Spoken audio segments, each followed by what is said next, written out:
እናት ዛህራ እንግዲህ ለወይዘሮ ሞርዚናን ማለት ነው። እናት ዛህራ እንግዲህ እስካሁን እየጠፋችባት ልጅ አለ ማለት ነው። እስካሁን እንግዲህ ሁሉን ነገር ደብቃ በመጨረሻ እንግዲህ ለሞርዚና ነግራታለች ማለት ነው። እና በጣም ድብቅ ነሽ ማለት ነው። እንዴት ነው እስካሁን ሳትነግሪኝ የቀረሽው ብላታለች ማለት ነው።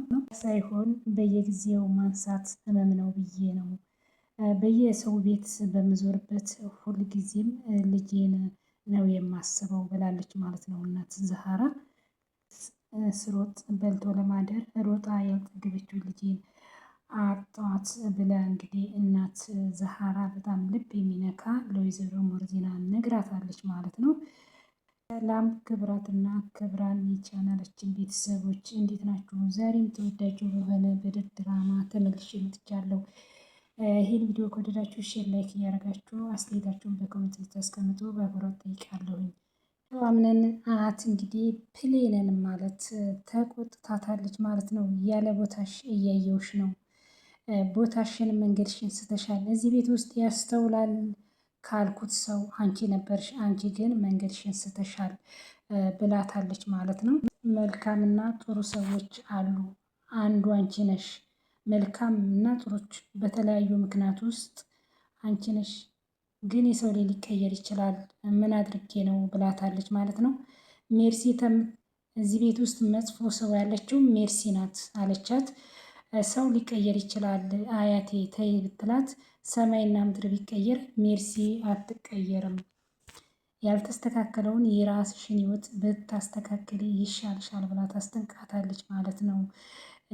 ያምነናት እንግዲህ ሜርሲና ብሌን አብረው ቁጭ ብለው እያወሩ እያሉ ስላየቻት ነው እንግዲህ እሷን ከሷ ውስጥ የተጠራቻት።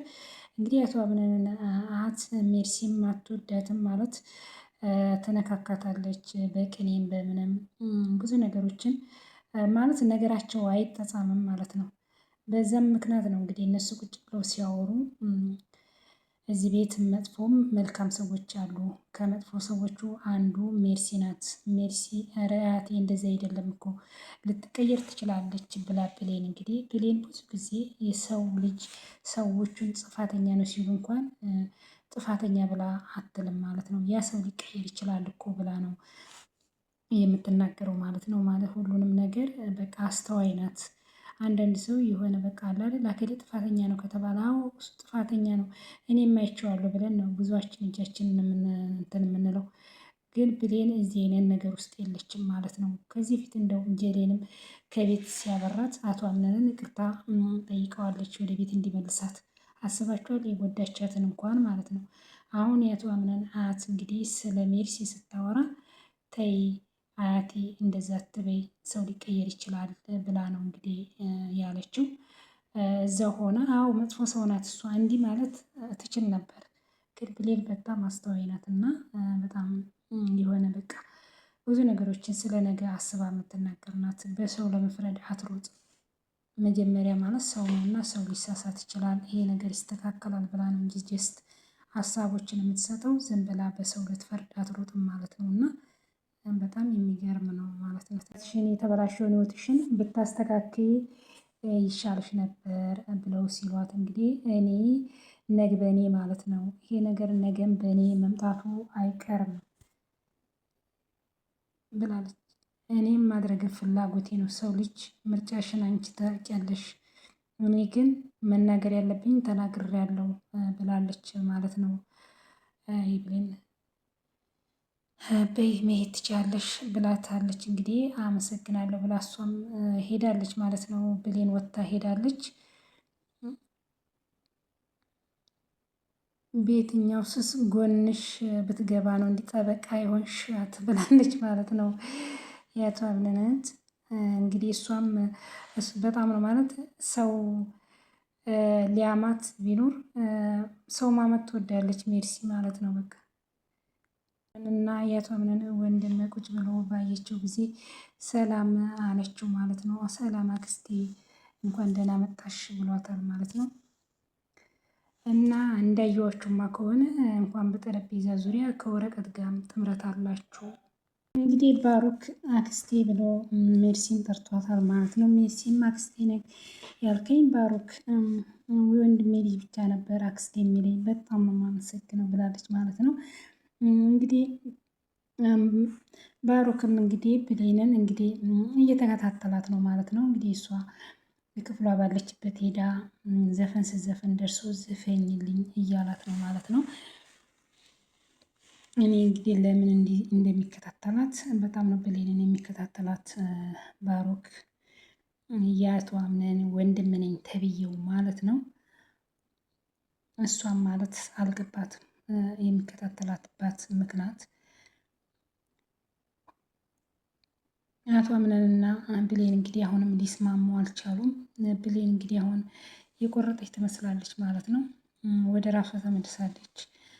ከመጽሐፍ ጋር ለራሷ እንጆ ማድረግ ራሷን ማዝናናት ነው አሁን ያለችበት። እንደ ድሮ ላምነን ማልቀስ ምናምን አታለቃቅስም ማለት ነው።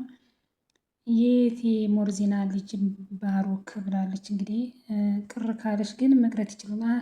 አንተ ደግሞ ደስቴ ወደር እንደሌለው እየነገርኩ የምትወዳት እንዳምነን የችግር ተከፋይ እንደሆንክ እችላለሁ። አክስቴ ወጣት ናት፣ ልክ እንደ ጓደኛ ነው ቀርባ የምታማክረ ብለዋል።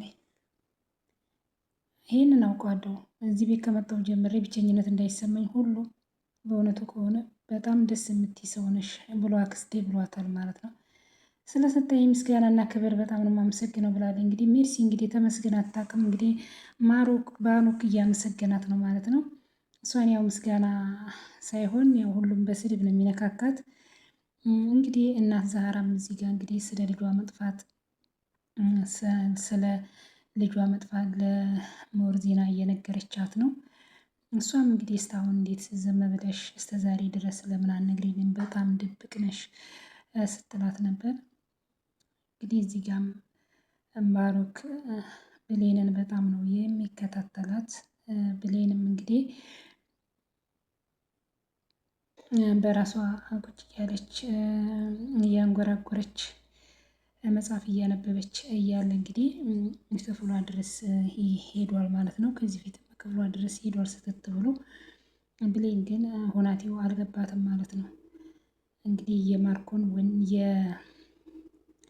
የአቶ አምነን ወንድም ባሮክ ማለት ነው ከመጣ ጀምሮ አይኑ ምኑም እንግዲህ ብሌን ላይ ነው ማለት ነው። ሁሌም የሚሄደው ብሌን ክፍል ብሌን ቁጭ ባለችበት ነው እና የሚሄደው።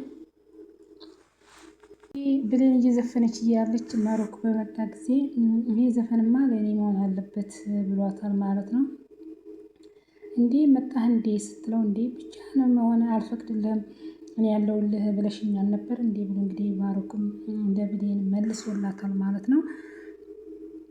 አይዋሽቼክ እንኳን አይደለም ወይ ከአቶ አምነን ጋር ስለሆናችሁ እንዳረብሻችሁ ብዬ ነው። ጓደኛሞች እኮ አይረባብሹም። ከፈለግሽ እኮ ከሰው ፊት እኔ ጋር መደበርሽ ከሆነ በሚስጥረኛ ጓደኛሽ ሊሆን ይችላል። ምን ለምንድን ሚስጥር ጓደኛ የምትሆነኝ ብላ እንግዲህ በጣም ነው የተናደደችው። አንተም ደግሞ ያለፈውን ጠባሴን ህመም ልትጨምርበት ነው። የኔና አንተን ጓደኝነት ሰው እንዳያገኝ ከዛ በኋላ ሁሉ ሰው እየመጣ እኛን እንዲገናኝ ነው። ሻል እየጮሽብኝ ነው እኮ ግን በፍጹም እኔ ከማወራው ወሬ ጋር ያንቺና የኔ ወሬ አብሮ አይሄድም። ምንም ያህል ስሜታም ቢሆን ሀሳብ እያሰብሽ ተናገሪ። እንዴት ነው የምትናገሪ ብሎ እንግዲህ ባሮክም ተናዶ ብድግ ብሎ ጥሏት ሲሄድ ይቅርታ ስትጠይቀው ተመልሶ ተቀምጧል ማለት ነው። በጣም ነው እኮ ያስከፋሽኝ። ስሜቴ ከተረበሸ በኋላ ይቅርታ ማለት አስፈላጊ ነው ብሏታል። በቃ መብትሽ ነው። በግድ ብቸኝነቴን ተጋሪነት አልሽ ጓደኛ ሆኝም አልሽም። እንደዛ አይደለም እባክህ በሌላ መንገድ አትረዳው። ሰው እኮ ስለምወድ ነው። ምን አደረግኩሽ? ለምን ትፈትኛለሽ? የቀረበኝ ሁሉ ይርቀኛል። እንዳልከው ደግሞ እኔ ሰው ምርቆችም አይደለም። እባክህ ይቅርታን ተቀበለኝ ብላ እንግዲህ ባሮክን ይቅርታውን እንዲቀበላት አድርጓል ማለት ነው። ባሮክም እንግዲህ ይቅርታዋን ተቀብሏታል ብሌንን ማለት ነው። እንግዲህ አቶ አምነንም ብቻውን ሲል እንግዲህ መሬም መጣ የኔ አምነን እንቅልፍ ወስዶ ብቻህን ተውኩ ካደግ ብለዋለች ማለት ነው። እኔ ይሄ ቀላል ነገር አይደለም። አንቺ ብዬ ከታይ ድረስ መጥቼ አንቺ እንዲህ ማለትሽ ይቅርታ እንዳደርግልሽ አንድ ነገር እንድታደርጊልኝ እፈልጋለሁ ብሏታል ብሌንን ማለት ነው። ባሮክ መቼም እምቢ ልትይኝ አይሆንም። አልልህም፣ ግን ማወቅ እፈልጋለሁ የምታደርጊበት ጊዜ እነግርሻለሁኝ ብሏታል ማለት ነው። መሬም እንግዲህ ብሌን የምታፈቅሪው ሰው አለ ብላ ጠይቃታል። እንግዲህ እሷ ፍቅረኛ ወስደ እና እንግዲህ መርኮና በሮና እንትና ማለት ነው መሬምን ዘፈን ዝፈኝልኝ ብሏታል ማለት ነው። እሷ እንግዲህ ብሌን ባለችበት አቶ አምነን ባለበት ዘፍናላቸዋለች ዘፈኗን። ከዚያም በኋላ የምታፈቅሪው አለ ወይ ብላ ብሌንን ጠይቃታለች መሬም። ብሌን እንግዲህ ምንም መልስ የላትም ማለት ነው። ለምን ሳታቅርታ አቶ አምነን ማፍቀሯን እንዲህ አይነት ጥያቄ በመጠየቋ በጣም የሚገርም ነው። አቶ አምነን እና ብሌን አሁንም አልተስማሙም ማለት ነው። ብሌን እንግዲህ እንደ ፊቱ መለማመጥ ማልቀስ ትታለች። ሴት ልጅ ሁሉን ነገር ብሎ እንግዲህ ከቆረጠ በጣም ከባድ ነው። ብሌን አሁን እንግዲህ የቆረጠች ትመስላለች ማለት ነው። አቶ አምነን እንግዲህ እየተለማመጣት ነው። በቃ ተይዋ ብሎ እንግዲህ ዛሬም ጥሏት ወጥቷል። እሷም እንደማትፈልግ ነግረዋለች። ብዙ ጊዜ ተለማምጠዋለች፣ በትዕግስት ጠብቀዋለች። ከእንግዲህ ወዲህ እንኳን የምትለምነውና የምታለቅስ እንደ ድሮ የምታለቀቅሳት ሴት አይትሆንለትም ማለት ናት። ዛራ ህይወት በጣም በእውነት ያሳዝናል። እና አንዳንዴ የሆነ ትልቅ ሰው ሆነው ሰው ቤት ሲሰሩ እንደዚህ የሆኑ ሰው ቤት እየሰሩ ልጆቻቸውን የሚያሳድጉ ብዙ እናቶች አሉና እንደዚህ እንደ እናት ዛራ እንትንም ቢሆን ማለት ነው ዲራማም ቢሆን ትልቅ ሰው ሆነው ሰው ቤት ሲሰሩ በጣም ነው የሚያሳዝነው ማለት ነው። እሳቸው እንግዲህ እዚህ ቤት ብዙ ጊዜ ነው የሚሰሩት። ሁሉን ነገር ምግብ ምንም በቃ እንደ ልጅ ሆነው ታዘው ሲታዘዙ እሺ ብለው ጎንበስ ብለው መስራት። እኔ ምን ተሰማሽ እንዴ ስትላት እንግዲህ እኔ አልተሰማኝም፣ እዚህ ቤት እንኳን እንደ ሰራተኛ እንደ እናትነት ነው የሚሰማኝ፣ ምንም የጎደለብኝ ነገር የለም፣ ግን የልጄ ነገር ነው የሚያሳስበኝ ብላ እንግዲህ ለሞሪና ነግራታለች ማለት ነው። ሞሪናም እንግዲህ እስከዛሬ በመደበቋ ድብቅ በመሆኗ በጣም ነው የተሰማት። እስከዛሬ መደበቅ የለብሽም ነበረ፣ በቃ በጣም ድብቅ ነሽ ብላታለች። ባሮክም እንግዲህ ከአቶ አምነን ጋር በመቀየጡ በጣም ነው ደስ ያለው። አቶ አምነን እንግዲህ ወረቀቱንም ድርጅቱንም ወረቀት እንግዲህ ፋይሉን አንጥቶ አሳይቶ ተስረክቦታል። አብረው እንደሚሰሩ እንግዲህ እናት የአቶ አምነን እናትን በጣም ነው ደስ ያላት። ሁለት እውቀት ያላቸው ሁለት ጀግኖች እንደዚህ አንድ ላይ ሲሰሩ በጣም ነው ደስ የሚለው። የተማረ ይግደለኝ የሚባለው እውነት ነው ብላ ባሮክንና አምነንን አመስግናቸው ሄዳለች። ቁጭ ብለው እየተወያዩ እንግዲህ ፋይሉንም አንጥቶ የድርጅቱንም አሳይቶታል። ግን እሱ አይኑ ብሌን ላይ ናሉ። ለምን እንደሆነ አላውቅም። ብሌንም እንግዲህ ምስጢረኛ ሆናለሁ ሲላት በጣም ተናዳለች ማለት ነው። እንዴት ነው እንደዚህ ብላ እንግዲህ እሷ ምስጢረኛ የምትለው ማንን ነው? አቶ አምነንን ነበር። የባሰውን ቁስሌ ልታነሳብኝ ነው ወይ እንደዚህ የምትለኝ ብላለች። በጣም ነው ስሜታዊ ሆና የተናገረችው የተናደደችው። ብሌን እንግዲህ አሁን የቆረጠች ትመስላለች ከአቶ አምነን። አንዳንዴ ሴት ልጅ በአላደ በቃ ቆረጥ ሲል ነው ሁሉም የሚሆነው። ሁልጊዜ ስታለቃቅስ እሱም የመናቅ መንፈስ ሊኖረው ይችላል። አሁን ቆርጣ ከሱ ህይወት ልትወጣ ስትፈልግ እሱም በጣም ወደ እሷ ሊጠጋ ወደ እሷ ሊንከባከባት ይችላል። እሱ አሁን እንግዲህ ያው ሁሉን ነገር ከመሬም ጋር አድርጓል። መሬምም እንግዲህ በሱ አንድ ሰው እንዳይመጣብኝ ብላለች።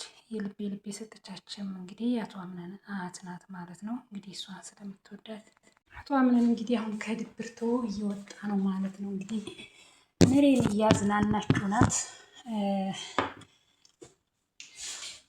መሬን እያዝናናችሁ ናት። አሁን እንዳይጨናነቅ ከጎኑ ናት ያለችው። እሱም አሁን እንግዲህ ወንድም ባሮክም ከመጣ ጀምሮ ደስተኛ ነው ማለት ነው። እንደፊቱ አይጨናነቅም። እንደፊቱ ዲፕሬሽን ውስጥ ሆነ እንግዲህ እሱ ወንድሙ እንግዲህ ዝም ማለት አይወድም፣ ሳቂተኛ ነው። እሱንም እንግዲህ እንደሱ ሳቂተኛ እያደረገው ነው ማለት ነው። ግን ብሌንን በመከታተሉ ገርሞኛ ማለት ነው። ብሌንን ከመጣ ጀምሮ እላችሁ እንደው ከመጣ ጀምሮ ምግብ እየበሉ እያለ ብሌን ይሄ ምግብ የሰራው ማን ነው ሲባል ባለሙያ እንትና ነው መሪየም ናት ስትባል እንግዲህ ብሌን ተናዳ ጥላ ወጥታለች። በጣም ይጣፍጣል ሲል እሷ ጥላ ስትወጣ እንግዲህ እሱም ተከትሏ ሰተት ብሎ ወደ ብሌን ክፍል ነው የሄደው ማለት ነው። ሶ ከመጣ ጀምሮ እንግዲህ ብሌንን በጣም ይከታተላታል። እንግዲህ ቃል ግቢልኝ ብሏታል። ቃልም እንግዲህ ምንድን ነው ቃል እገባልሃለሁ ብለዋል። ይቅርታሽን ከተቀበልኩኝ ቃል መግባት አለብሽ ብሏታል። እንግዲህ ቃል እንግዲህ ለምን እንደሆን ወይም እንትናን እና መሬምን እና አቶ አምነንን ፍቅረኛ የመሆናቸውንም እያጣራ ነው ማለት ነው። ማሮክ እንግዲህ እንዲህ ነው ከመጣው ጀምሬ ከስርክ ተለይታ ላይክም ምንድን ነው ምክንያቱ ብሎ እንግዲህ አቶ አምነንንም ማሮክ ጠይቆታል። አይ እንዲሁ እኛ የልብ ጓደኛ ነን ከልጅነት አብረን ስላደግን ነው ምናምን እያለ እንግዲህ እንትን ማለት ጀምሯል ማለት ነው። ለብሌንም ቁርጡን አልነገራትም አቶ አምነን። አንዳንድ ወንዶች የሰው ህይወትን እንደዚህ ያበላሻሉ ማለት ነው። ለምን ወይን አንድ ለአንድ ቁርጥ ነግረው ከህይወታችሁ አያስወጧችሁም። በሁለት ቦታ የሆኑና የእናንተን ልብ እንትን አሁን አቶ አምነን ቢያንስ ወይ ብሌንን አልፈልግሽም ብሎ ከህይወቱ አስወጥቷት ሰው የራሷን እሱ አላዘችም፣ ራሷን ወደ ራሷ እንትን አላለችም። ግን እዚህ ጋ የሆነ ሲጨንቀውና ምን ሲለው ወደ ብሌን ይመጣል ማለት ነው። በሌላ ጊዜ ሌላ ሴቶች ሲመጡ ወደ ሌላ ሴቱ ይሄዳል። ቢያንስ እሱ ደግሞ ሁሌ በአቱና በሰው ምክር ነው የሚመራው ማለት ነው። ሶ ትዳር ደግሞ በሰው ምክር አይደለም። አንዳንድ ሰዎች ለሰው ብለው ትዳራቸውን የሚፈቱ ለሰው ብለው ትዳራቸውን የሚያበላሹ ብዙ ወንዶች አሉ። በሰው ምክር ገና ይሉንታ ሰው ብለው በቃ አንድ ሰው እንትን ካላቸው ሰው ልጅ በሰው አይደለም ትዳር የሚመራው። ትዳር የሚመራው በእግዚአብሔር ነው እንጂ አንድ ሰው አንድ ሴት ይቻት ሆነም ይሄ ሆነም ስላለ ያን ሰው መተው የለበትም ማለት ነው። ሰው እና ብዙ ሰዎች እንደዚህ በሰው ምክር ተው ሲለው ያን ሲለው በቤተሰብ ሆነ በምንም ትዳራቸውን የሚፈቱ የሆነ ሪሌሽንሺፕ እንኳን ሲይዙ በሰው ምክር የሚያቋርጡ አሉ። አንድ ህይወት ውስጥ ከመግባት ራሴ አሳምኜ ከገባው ራሴን መጓዝ ያለብኝ እንጂ አንድን ሰው በሰው ብሎ ያንን ከዚያ ህይወት ውስጥ መውጣት የለበትም። አቶ አምነን እንግዲህ ብሌንን ሊተው የቻለው በአቶ ምክር ነው። እንግዲህ ወደ መሬም ሊሄድ የቻለው ግን ብልህ ሴት፣ ጥሩ ሴት፣ የምታስብለት የምትጨንቅለት፣ በጭንቀቱ ጊዜ ብዙ ነገር አብረው ያሳለፉ በዛ በእናቱ በዚህ ቤቱን በተቃጥሎ ብዙ ጊዜ ብሌን እንግዲህ ሁሌ ከጎኑ ናት። አቶ አምነን በጣም ትወደዋለች፣ ታፈቅረዋለች። እሱ ግን ሁሌ ሴቶችን እየቀያየረ ልቧን ይሰብራታል ማለት ነው። ግን ብሌን አንዴ ከአቶ አምነን ህይወት ከወጣች በጭራሽ ልትመለስለት አይችልም። ነገ ቢለምናት ነገ ወደ ህይወት የተመለሺ ነገ ትክክለኛ ውስጥ አብረን እንግባ ቢላት ሰው አንዴ ሴት ልጅ አንዴ ከቆረጠች ምን ይባላል? እንደውም ሴት በግ ናት። በግ ማለት አሁን አንዴ የሆነ ከሮጠ በግ አይያዝም ይባላል። ወንድ ልጅ ፍየል ነው ይባላል። ፍየል የሚሆነው ምንድን ነው? ፍየል የሆነ መለስ ይላል። የሆነ አለ አይደል? የሆነ ፍየል ከተያየበት ቦታ ሁሌ መመላለስ ሲሄድ መለስ ነው የሚለው። እንደዛ ስለሆነ ሴት ልጅ ደግሞ አንዴ ከቆረጠች አትመለስም። አቶ አምነን እንግዲህ ብሌን ካመለጠችክ በጭራሽ ልታገኛት አትችልም። ይህን ይመስላል ቤተሰብ። ቀጣይ እስከምንገናኝ ቸር ሰንብቱ።